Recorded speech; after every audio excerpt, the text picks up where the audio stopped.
Okay, so in previous lecture we have studied the apparent power and power factor. Okay, ये हमने previous class के अंदर देखा था.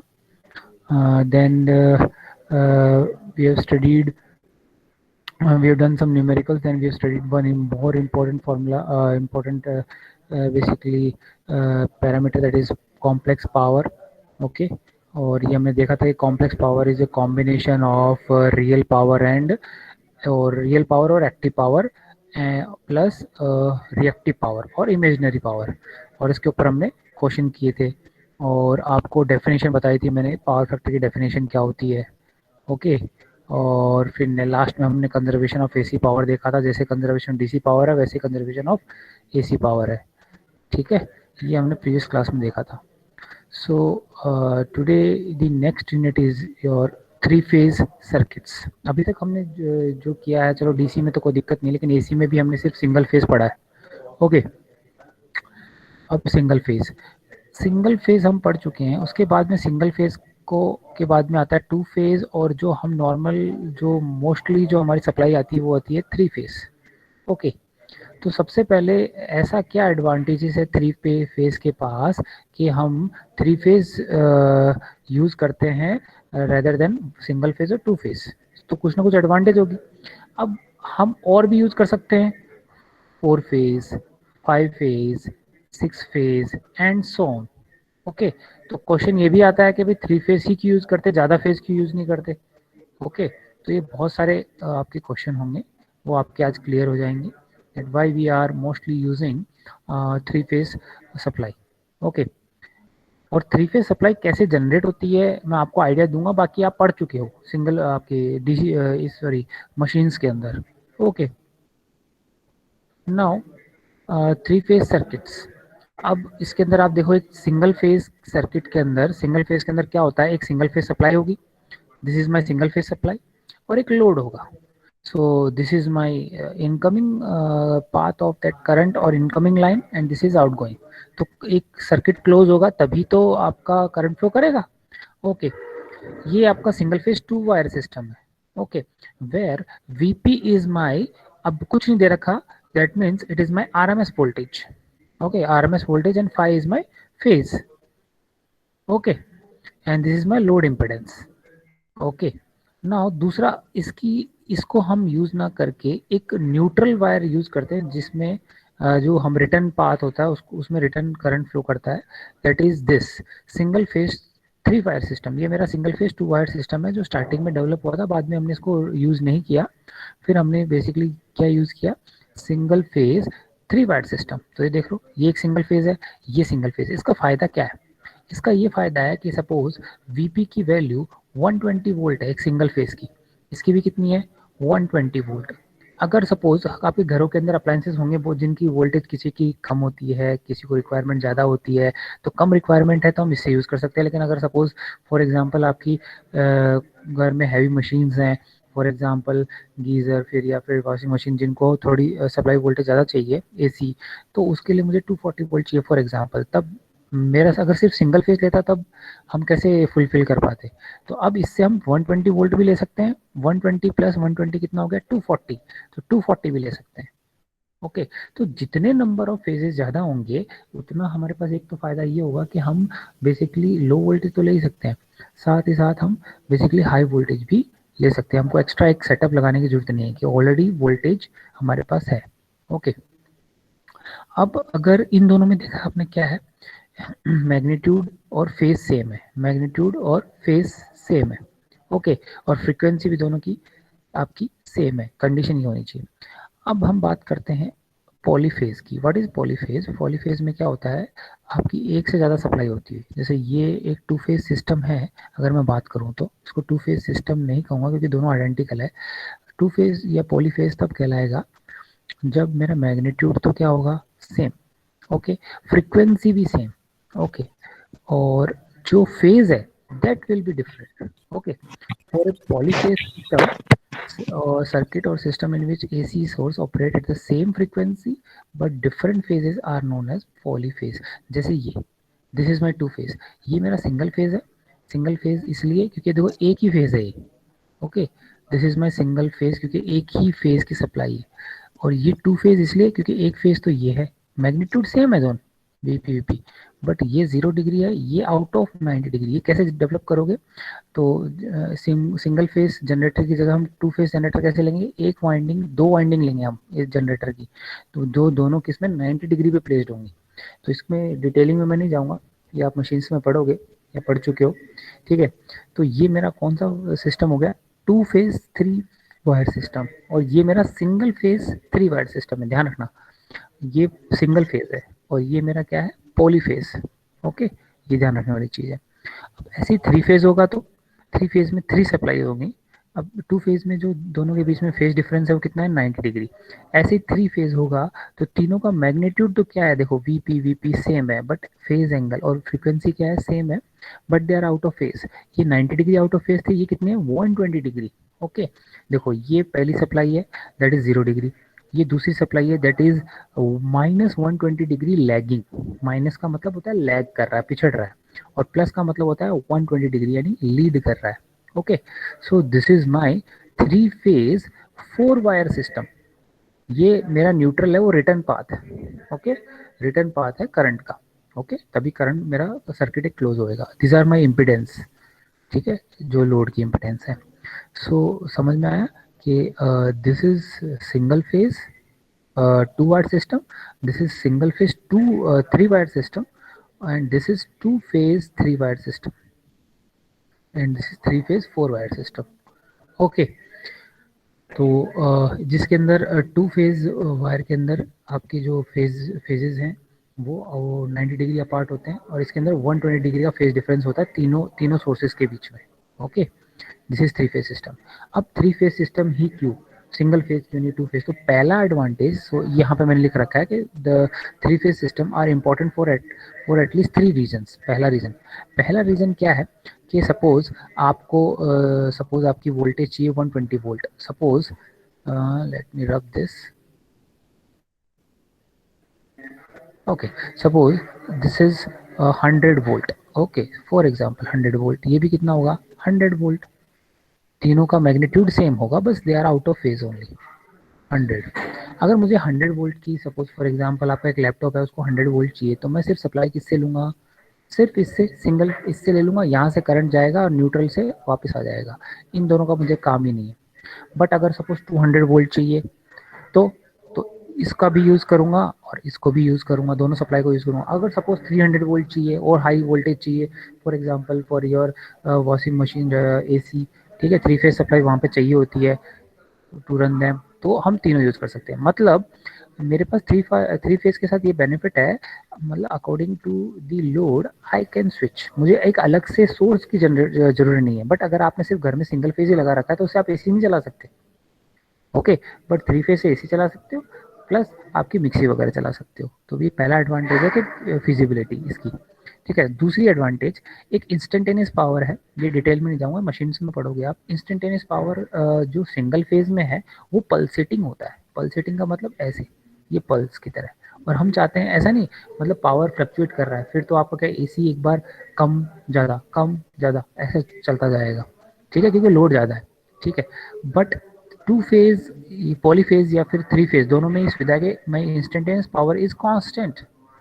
ओके, और थर्ड एडवांटेज क्या है? सेम पावर के लिए, सपोज एसी सिंगल फेज के लिए सेम पावर सपोज 200 वाट है, और सेम 200 वाट मुझे एक पावर चाहिए, तो एक तो मैं सिंगल फेज सप्लाई करूं और एक थ्री फेज से सप्लाई करूं, कौन सा ज़्यादा इकोनॉमिकल होगा? थ्री फेज वाला, ठीक है। जो अमाउंट ऑफ वायर रिक्वायरमेंट होगा वो थ्री फेज में कम होगा। एक वायर इसके लिए आपको प्रूफ आएगा नहीं एग्जाम में, बट आपको पता होना चाहिए। So that's why we are using three phase instead of single phase and two phase. एक और रीजन है, एक रीजन और क्या है? मोस्ट इम्पोर्टेंट, सपोज आपका सिंगल फेज है, टू फेज है, थ्री फेज है, फोर फेज है, फाइव फेज है। एक ये ऑब्जर्व किया, जैसे हम धीरे धीरे फेज बढ़ाते जा रहे हैं, हमारे जो लॉसेस हैं, लॉसेस कौन से? ट्रांसमिशन लॉसेस, ठीक है। एक ट्रांसमिशन लॉसेस का मतलब क्या होता है, ये तो आपकी सप्लाई है और ये मेरा लोड है, तो इस लाइन के अंदर आई स्क्वायर आर लॉसेस होंगे, वो आपके सबसे ज़्यादा होते हैं सिंगल फेज में। जैसे जैसे आप फेज नंबर ऑफ फेजेस बढ़ाते जाओगे, जो लॉसेस है वो 50% से डिक्रीज करते जाएंगे, यानी 50% डिक्रीज करते जाएंगे। तो अब आपका सवाल होगा कि भाई थ्री फेज थी क्यों रुक गए, फोर फेज ले लेते, फाइव फेज ले लेते, सिक्स फेज ले लेते। अब ये दिक्कत क्या है, और भी फैक्टर आ जाते हैं यहाँ पे। थ्री फेज में कितने हो रहे हैं, फोर, देखो मैक्सिमम फोर वायर।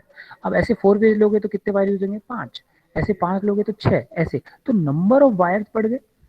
अब उनकी प्रोटेक्शन, यानी जो आप जीसस देखोगे ग्रिड सबस्टेशन के अंदर, अगर जितने नंबर ऑफ वायर्स बढ़ेंगे तो सर्किट ब्रेकर, उनकी प्रोटेक्शन डिवाइसेस, वो भी कॉस्ट बढ़ेगी। और हमारा सर्किट बेसिकली, आप अभी ओवरहेड लाइन में आप देख रहे हो चार लाइनें जा रही हैं, अगर वो जो पोल पोल है, पोल पे अगर हमने चार वायर तो थे, साथ में एक और वायर डाल दिया, फिर सिंगल फेज छह फेज में और वायर डाल दिया, सात वायर डाल दिए, तो ऐसे अगर बढ़ता जाएगा तो वो वायर का जो वेट है वो इतना बढ़ जाएगा कि हमें जो हाइट ऑफ टावर है वो भी बढ़ानी पड़ेगी।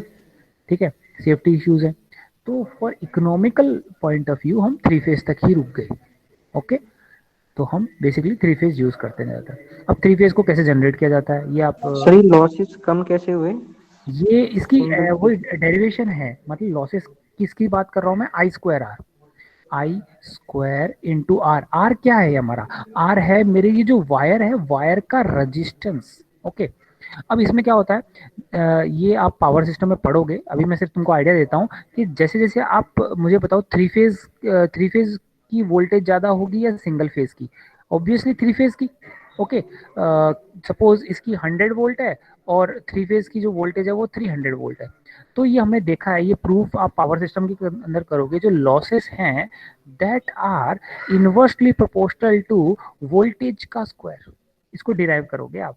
ओके, मतलब what is, which losses are this, this are the transmission losses.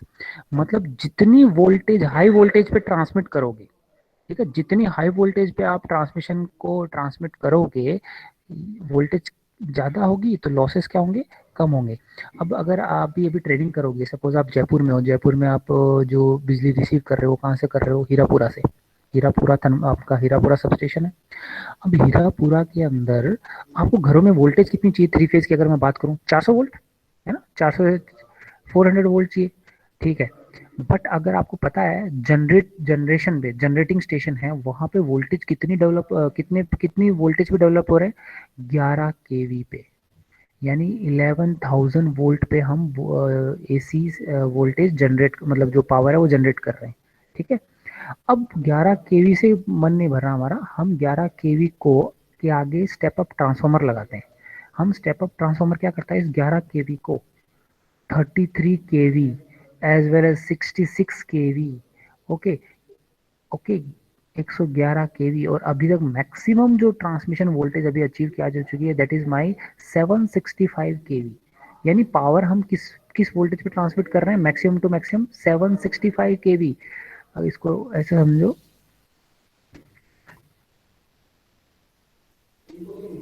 Okay, generate किस वोल्टेज पे हुआ, 11 kV। ओके, ये 11 kV पे जनरेट हुआ। ओके, नाउ 11 kV पे जनरेट हो गया। अब ये यहाँ पे पहुंचा, ये मेरा लोड है, लोड आपका घर पे सपोज 400 वोल्ट चाहिए, बट ये ट्रांसमिशन में लॉसेस बहुत ज़्यादा होते हैं, ये पावर सिस्टम में आप पढ़ोगे। ठीक है, तो 11 kV को हमने क्या किया है, लॉसेस ज़्यादा होते हैं, तो हमने 11 kV को 765 kV पर स्टेप अप कर दिया। ओके, स्टेप अप कर दिया। अब ट्रांसमिशन क्या हो रहा है यहाँ पे, 765 वोल्टेज का हो रहा है, और यहाँ पे ये रिसीविंग साइड में हम क्या कर रहे हैं, स्टेप डाउन ट्रांसफार्मर लगाते हैं जो आपकी हीरापुरा में लगा हुआ है। ठीक है, वो 765 को कहाँ पे चेंज कर देता है, 400 वोल्ट में, अकॉर्डिंग टू योर लोड। तो ये फॉर्मूला हमेशा याद रखना कि जो ट्रांसमिशन लॉस है that is inversely proportional to V square. तो जितनी वोल्टेज बढ़ेगी उतने मेरे ट्रांसमिशन लॉसेस कम होंगे। ओके, फिलहाल आप इतना काफ़ी है। Okay, now now we need to generate a three phase power, three phase supply. तो उसके लिए आप क्या करते हो, मुझे एक रोटर जनरेटिंग अल्टरनेटर चाहिए। अल्टरनेटर में क्या होता है, ये मेरा कोर होता है, ये मशीन में आप पढ़ रहे होंगे, दिस इज माय कोर, और ये बीच में जो है ये दिस इज माय रोटर, और ये N S that is magnetic field है, ये हम बेसिकली परमानेंट मैग्नेट भी ले सकते हैं, इलेक्ट्रोमैग्नेट भी ले सकते हैं। तो ये आपकी एन टू एस ऐसे इसकी मैग्नेटिक लाइंस निकल रही हैं। ओके, सो अब ये रोटेट करेगा और इसके अंदर जो हमने वाइंडिंग करी है that is my three phase winding, wound किया है तीन वाइंडिंग का। कैसे? ये रहा, एक तो ये रही A to A dash this winding. Okay, अब ए डैश के बाद में दूसरी जो वाइंडिंग रखी है वो हमने इसके 120 डिग्री अपार्ट रखी है, B V dash. Okay, this, so this angle is 120 degree. Similarly C dash ये भी 120 डिग्री है, तीनों आपस में कितने 120 डिग्री पे है। तो तीनों में जो वोल्टेज डेवलप होगी मैग्नीट्यूड तो सेम होगा but they are out of phase of 120 degree. Okay, तो अब वोल्टेज कैसे जनरेट होगी वही सिंपल आप पढ़ चुके हो। जैसे ही एक जो जनरेटर का प्रिंसिपल है, जैसे एक रोटेटिंग ये आपकी ये रोटर मूव करेगा तो रोटेटिंग मैग्नेटिक फील्ड प्रोड्यूस होगी। ये आरएमएफ कहते हैं, रोटेटिंग मैग्नेटिक फील्ड। तो ये आरएमएफ प्रोड्यूस होगी। अब ये आरएमएफ ये स्टेशनरी जो स्टेटर के अंदर कंडक्टर्स रखे हैं उसके साथ लिंक करेगी। तो अकॉर्डिंग फैराडे और लॉ ऑफ इंडक्शन क्या कहेगा कि इसमें एक वोल्टेज इंड्यूस होगी। तो वो ए डैश के बीच में या ए से, ये न्यूट्रल वायर है, ए टू एन ले लो आप वोल्टेज, चाहे ए टू बी ले लो, बी टू सी कैसे भी ले सकते हो आप। ये आगे क्या क्या है मैं बताऊंगा आपको। This is how a three phase basically supply power is produced. ये आप पूरा मशीन में पढ़ रहे हो। देखो अब देखो वी ए एन क्या है? This N is my called neutral, ये मेरा न्यूट्रल है। तो एक तो मैं वोल्टेज मेजर कर सकता हूँ वी ए एन के बीच में, या फिर मैं मेजर कर सकता हूँ वी ए बी के बीच में। ये वी ए एन वोल्टेज को क्या कहते हैं? ये कहते हैं लाइन टू न्यूट्रल वोल्टेज। इसे क्या कहते हैं? This is my V A N, this is called line to neutral. और एक और नाम है इसका फेज वोल्टेज। अगर आपको कोई पूछे फेज वोल्टेज निकालो तो फेज वोल्टेज का मतलब है लाइन और न्यूट्रल के बीच की वोल्टेज। ये वोल्टेज हमेशा दो पॉइंट्स के बीच में निकलेगी। और अगर आपको कोई पूछे कि लाइन वोल्टेज निकालो, लाइन वोल्टेज का मतलब line to line, VAB is my line to line voltage and VAN is my phase voltage और line to neutral voltage. Similarly, VBC voltage क्या होगी? Line to line voltage. Okay, and so on. Okay, तो अब मैं सबसे पहले मैं line to neutral का ग्राफ प्लॉट करता हूँ। अगर लाइन टू न्यूट्रल का करूंगा VAN, this is phase voltage, तो उसका ग्राफ ऐसा कुछ आया ये दिस। अब VAN आया, दूसरा VBN के देंगे, मतलब दूसरा B फेज के अंदर, दूसरा फेज है, तीन फेज है ना, तो VN का तो ये आया। बी फेज कितना लैग कर रहा है? 120 डिग्री पिछड़ रहा है। तो देखो 120 डिग्री बाद में चालू हुआ है, this is called lagging.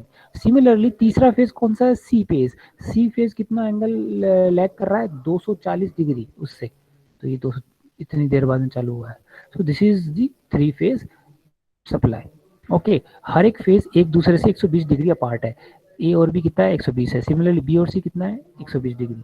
Okay, तो इसको अगर मैं रिप्रेजेंट करूं, हाँ, दूसरा ये जो वाइंडिंग है थ्री फेज वाइंडिंग है, थ्री फेज वाइंडिंग को कनेक्ट करने के दो तरीके हैं, दो कनेक्शन हैं। एक तो आप स्टार कनेक्टेड ले सकते हो जनरेटर, एक ले सकते हो आप डेल्टा कनेक्टेड। दो टाइप की है। तो ये रहा सी, ये रहा VAN कौन सी वोल्टेज कहलाएगी ये ध्यान रखना है। This is line to neutral और फेज वोल्टेज, ये ध्यान रखना। हमेशा लाइन वोल्टेज और फेज वोल्टेज में कंफ्यूज हो जाते हो तुम, तो यहाँ पे इसी पे न्यूमेरिकल आते हैं। ओके, तो देखो VAN को मैंने एक सोर्स ले लिया। सिमिलरली VBN दूसरी वाइंडिंग का होगा, तीन वाइंडिंग है ना। सिमिलरली VCN ये। Okay, and this is neutral, this is my Y connected और स्टार कनेक्टेड। सिमिलरली दूसरा कनेक्शन कौन सा है? डेल्टा। ये आप एक लूप में कनेक्टेड है। ओके, VCA VBC VAB, ठीक है। अब इसके अंदर आपने देखा ये थ्री वायर ही पॉसिबल है, न्यूट्रल है ही नहीं पॉसिबल। न्यूट्रल का होता है कॉमन तीनों के लिए। अगर आपने न्यूट्रल यहाँ ले लिया तो ये तो सिर्फ इन दोनों के लिए, इसके लिए नहीं है। So neutral is not possible in delta connected, ये ध्यान रखना। Neutral is not possible in delta connected, neutral is only possible for star connected. अब न्यूट्रल का फायदा क्या होता है? न्यूट्रल में जो नेट करंट होता है वो जीरो होता है। घर के अंदर न्यूट्रल बहुत जरूरी होता है। मतलब जो ग्राउंड करते हो आप न्यूट्रल को ही ग्राउंड करते हो, यानी हैवी अगर सपोज कोई फॉल्ट आ गया तो सारा का सारा करंट किस में से जाएगा?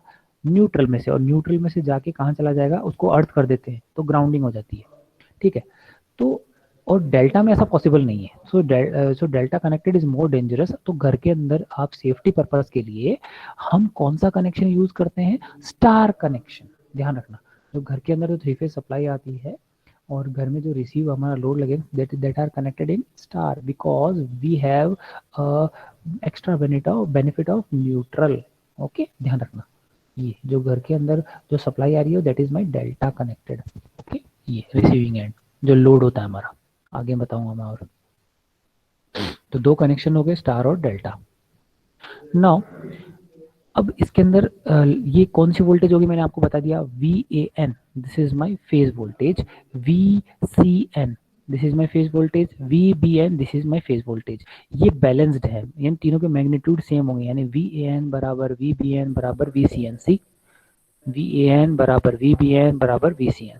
और तीनों का अगर मैं सम करूं with their phasor polar form के अंदर, तो नेट उनका क्या आएगा? 0 आएगा। 0 का मतलब होता है they are balanced, equally balanced. देखो, VAN plus VBN plus VCN is equal to 0, ये होता है। इसको प्रूव कर दूंगा मैं अभी।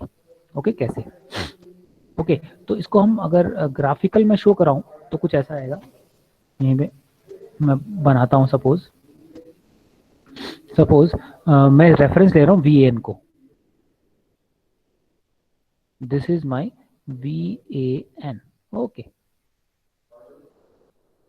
अब मैं VBN, सपोज मैंने मान लिया कि VB 120 डिग्री अपार्ट है AN से, तो वो 120 डिग्री यहां बनेगा, 120 डिग्री। ओके, नाउ अब मुझे VCN बनाना है। VCN आप ऐसा कर सकते हो कि VCN को आप ऐसा कर सकते हो कि भाई इससे 240 डिग्री होगा, इससे। This is my VCN। तो ये 120 डिग्री, ये भी 120 डिग्री है, ये भी 120 डिग्री है। This is my VCN and this is my VBN। Okay, तो इसको मैं VBN को 120 डिग्री ऐसे लिख सकता हूँ, -120 डिग्री। ओके, और इसको मैं क्या लिख सकता हूँ? -240 लिख सकता हूँ, या फिर +120 लिख सकता हूँ। 2 तरीके से लिख सकता हूँ, क्योंकि रेफरेंस किसको माना मैंने? VAN को। तो देखो यहाँ पे मैंने ड्रॉ कर रखा है, सी VAN VBN VCN। ओके, तीनों के बीच में एंगल कितना होना चाहिए? 120 डिग्री। कहीं से मेजर करो, 120 डिग्री। अगर पीछे की तरफ जा रहे हो तो -120 और आगे की तरफ जा रहे हो तो +120। तो अगर मैंने रेफरेंस किसको माना है? VAN को माना है। तो देखो, VAN को मैंने रेफरेंस माना है। VAN is my VP। VP क्या ले लिया मैंने? कांस्टेंट मैग्नीट्यूड, कुछ भी मान लो आप, 100 वोल्ट ले लो, चाहिए वो मैग्नीट्यूड चेंज नहीं होगा तीनों का, क्योंकि वो बैलेंस्ड है इसलिए। Okay, so this is my 1 VP and angle क्या लिया मैंने इसका? 0 डिग्री। Next VBN। VBN का मुझे बताओ मैग्नीट्यूड कितना होगा? सेम होगा VP। एंगल कितना होगा? -120। ओके, -120 पीछे। Okay, good. इसको एक और लिख सकते हो आप, क्या लिख सकते हो? अगर मैं आगे की तरफ मापू, मेजर करूं तो ऐसे, इसको लिख सकते हैं +240। Okay, now third VCN। VCN लिख दिया, इसका मैग्नीट्यूड VP वही होगा, इसका एंगल +120 लिख सकते हो, सी, या फिर -240 लिख सकते हो, आपकी मर्जी। आंसर सेम आएगा, कोई डिफरेंस नहीं आने वाला।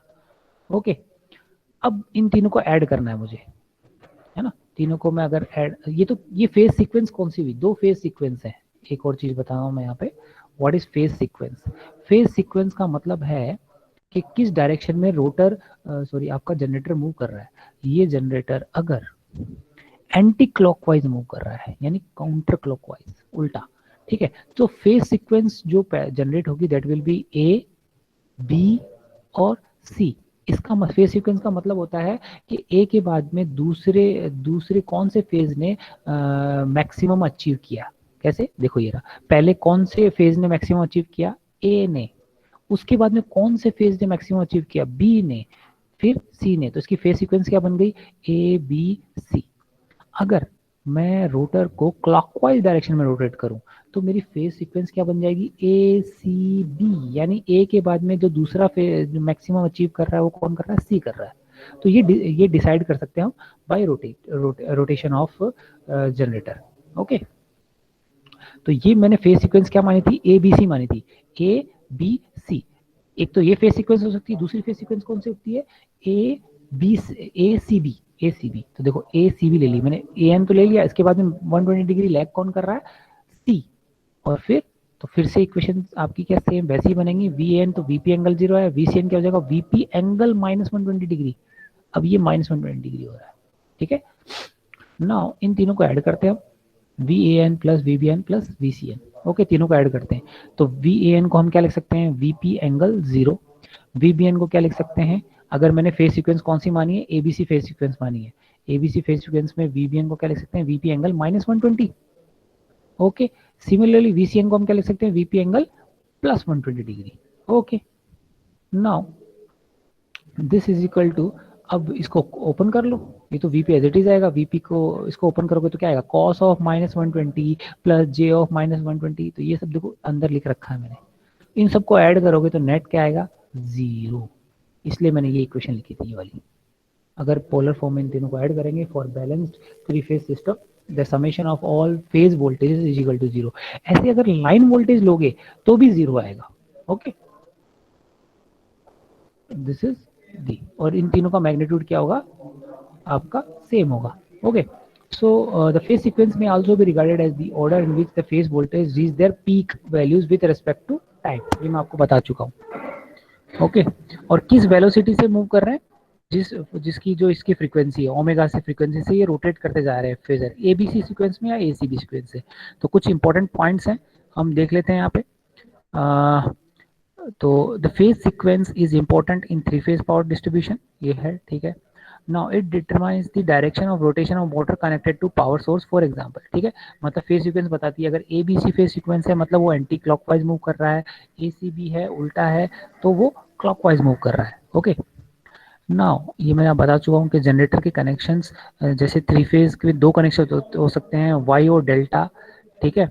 वैसे के वैसे जो लोड है, यानी आपका जो घर का लोड है वो three phase supply, three phase load भी हो सकता है, सिंगल फेज लोड भी हो सकता है, बट हम थ्री फेज लोड की बात करते हैं। और थ्री फेज लोड भी दो टाइप के, यानी थ्री फेज को भी आप दो लोड को भी दो टाइप से कनेक्ट कर सकते हो। कैसे कैसे, स्टार में कनेक्ट कर दो भाई, या फिर डेल्टा में कनेक्ट कर दो। तो नॉर्मली जो घर का जो लोड है वो किस में कनेक्टेड होता है, स्टार में, because of feasibility of neutral wire, क्योंकि ये शॉक से, क्योंकि यहाँ से जो फॉल्ट ऑफ जो करंट, जो फॉल्ट करंट होता है, जो बहुत हैवी करंट होता है, उसको एक पाथ चाहिए सर्कुलेशन के लिए और ग्राउंड में जाने के लिए, तो वो न्यूट्रल के साथ मतलब हमारे पास स्टार के साथ फिजिबल है।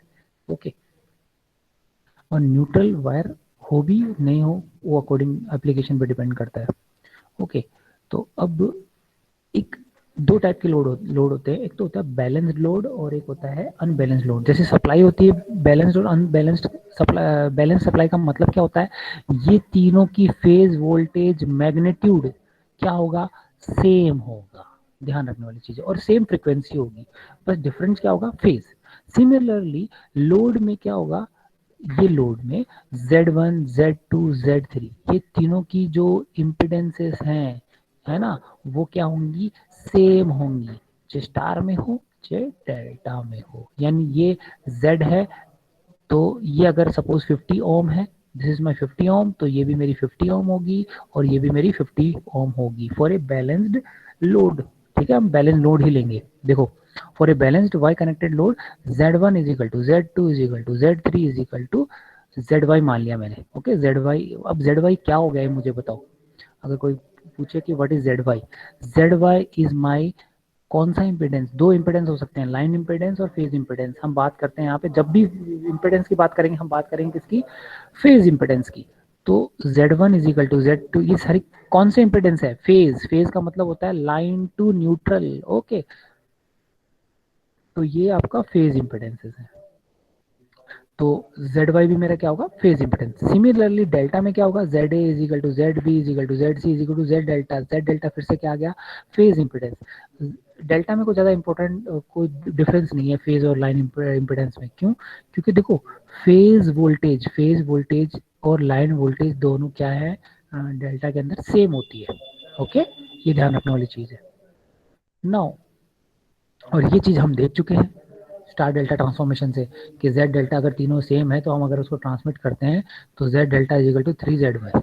Okay, ZY is equal to 1/3 of Z delta. Okay, so this is how a balance load के लिए ये कंडीशन जरूरी है। तो अब कितने कनेक्शन हो सकते हैं? कनेक्शन के नाम पे हमारी सप्लाई कितनी, दो टाइप की सप्लाई हो सकती है, स्टार और डेल्टा। सिमिलरली लोड कितने टाइप के हो सकते हैं थ्री फेज में? दो टाइप के, स्टार और डेल्टा। तो अगर मेरा सोर्स सोर्स यानी सप्लाई स्टार है तो मेरा लोड भी क्या होगा? स्टार। एक तो ये कॉम्बिनेशन है। सपोज अब मेरा लोड स्टार है बट मेरा सॉरी सप्लाई मेरी स्टार है और लोड मेरा क्या है? डेल्टा। एक तो ये कनेक्शन हो गया, ठीक है। दूसरा तीसरा कनेक्शन, सॉरी, सप्लाई मेरी डेल्टा है, ओके, बट लोड मेरा क्या हो गया? स्टार। सिमिलरली चौथा कनेक्शन, सप्लाई मेरी डेल्टा है और लोड भी मेरा क्या है? डेल्टा। तो कितने टाइप के कनेक्शन हो सकते हैं पावर सिस्टम में, थ्री फेज पावर सिस्टम में? चार। ये चारों पढ़ने हैं हमें, चारों पे न्यूमेरिकल आ सकता है।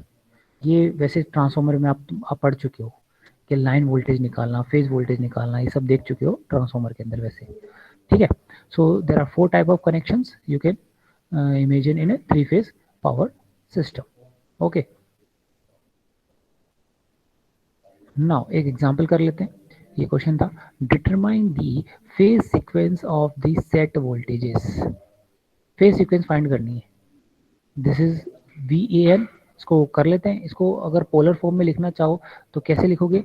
20, 200 एंगल कितना है इसका? 10 डिग्री। सिमिलरली VBN को क्या लिखोगे? 200 एंगल -230। इसको अगर ड्रॉ करोगे तो कैसे लिखोगे? 200 एंगल -10। इसको ड्रॉ कर लेते हैं, फेजर बना लो इसका। इसको रेफरेंस किसको मानोगे? VN को मान लेते हैं, तो VN इस डायरेक्शन में है। VN नहीं, रेफरेंस इसको मानोगे 0 डिग्री को अब, ठीक है। Okay, this is 0 degree. VN कितना है? +10 डिग्री। वो कहाँ बनेगा? ये रही, दिस इज VAN। ओके, ये एंगल कितना है? 10 डिग्री का। अब VBN बनाते हैं, वो कितना है? -210। -210 का मतलब है दूर है, तो ये 180 है यहाँ पे, ये 180, ये -180 है। सो 230 कहाँ होगा? लगभग यहाँ कहीं। -230 है ना, तो ये कौन सा हुआ? VBN, okay. ये यहाँ से लेके, जीरो से लेके यहाँ तक, ये कितना एंगल हुआ? -230, ओके। नाउ तीसरा क्या है? -110। -110 तो कहाँ होगा? ये 90 डिग्री है, तो ये कहीं यहाँ पे होगा। ये कितना है? 110 माइनस। अब ये कौन सी है? VCN। तो फेज सीक्वेंस कौन सी हुई? इस डायरेक्शन में चलते हैं, हमेशा क्लॉकवाइज डायरेक्शन में चला। ए पहले आया, बाद में कौन आया? सी, लास्ट में क्या आया? बी। तो फेज सीक्वेंस कौन सी हुई? ACB।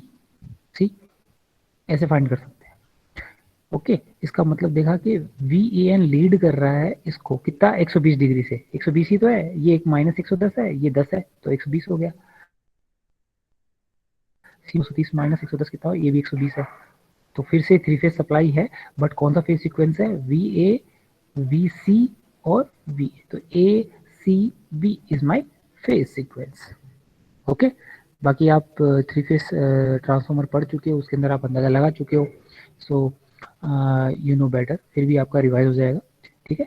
तो थ्री आपको आज हमने क्लास में सीखा कि हम थ्री फेज सप्लाई क्यों यूज़ करते हैं, क्या एडवांटेजेस हैं, क्यों हम सिंगल फेज टू फेज से ज़्यादा थ्री फेज यूज़ करते हैं, अगर थ्री फेज यूज़ करते हैं तो फोर फेज और फाइव फेज सिक्स फेज क्यों यूज़ नहीं करते, ये भी सीखा है हमने, ओके। सो नेक्स्ट क्लास के अंदर हम क्या करेंगे? ये balanced Y Y connection, balanced star delta, delta star और डेल्टा डेल्टा कनेक्शन पे न्यूमेरिकल कर लेंगे। बाकी तो ये आप ट्रांसफॉर्मर कर चुके हो, तो ये आपके लिए बहुत ईजी होगा। फिर भी कोई डाउट हो थ्री फेज के regarding, you can ask me in your next class, okay. So let's end today's class. Let me stop the recording.